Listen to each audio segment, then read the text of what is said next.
Ọlábísí Ẹ̀dújọbí ló ń pèdè lọ́wọ́ lórí ètò yín ètò wa Bísí Ológe Show lórí MITV UHF 43 àti DSTV Channel 255. Ètò tẹ́tí ń wò nípa àwọn òde àríyá lóríṣiríṣi bí ìgbéyàwó, ọjọ́ ìbí, ìsọmọlórúkọ, àjọ̀dún, ìfilọ́lẹ̀, ìsìnkú àgbà, àwọn ìpolówó ọjà lóríṣiríṣi náà ò gbẹ́yìn o.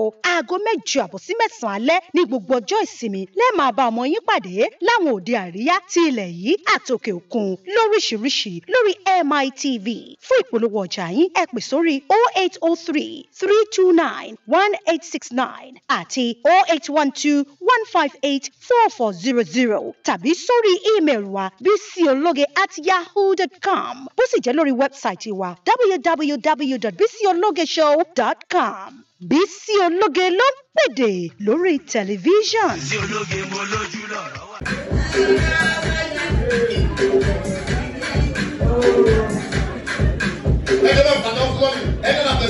Boss, are you with me? Oh yeah. Àwọn ọmọ aláìjọrọ̀ pọ̀ nílé ìwé. Wọ́n kò fetí sílẹ̀ sóhun tó rí kọ́kọ́ wọn. Bóyá olùkọ́ ní kọ́kàwé wá sí máa ṣeré wá. Wá jẹ́ wá pẹ̀lú. Bóyá dádì iṣẹ́ ìyẹn kì í ṣe tiwọn. Ẹnjìníà èrè ìyẹn ṣáà ní tiwọn. Bóyá sí gbogbo àti ráìsì. Kò gbọ́dọ̀ kọjá wá jẹ́. Wọ́n bóyá bàbá lẹ́gbẹ̀ẹ́ bóyá sẹ́yìn. Standard living. Wọ́n bẹ̀ wọlé. Ẹgbẹ́ náà bọ̀ sí.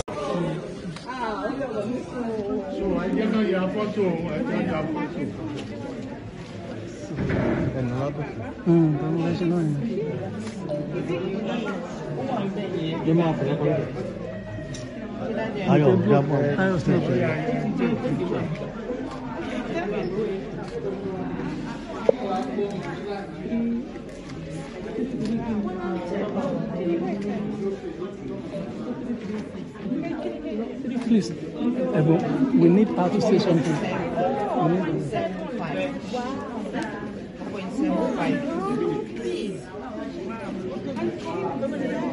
All right, ladies and gentlemen, what we are seeing right now is a further expression of love by our Princess ADEWAMIWA OGUNWUSI.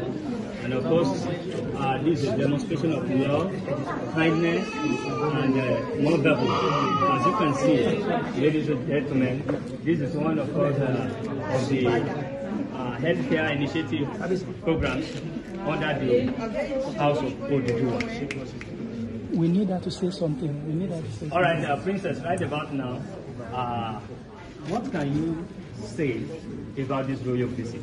You are happy today seeing young children, you know, this happens to be more of the...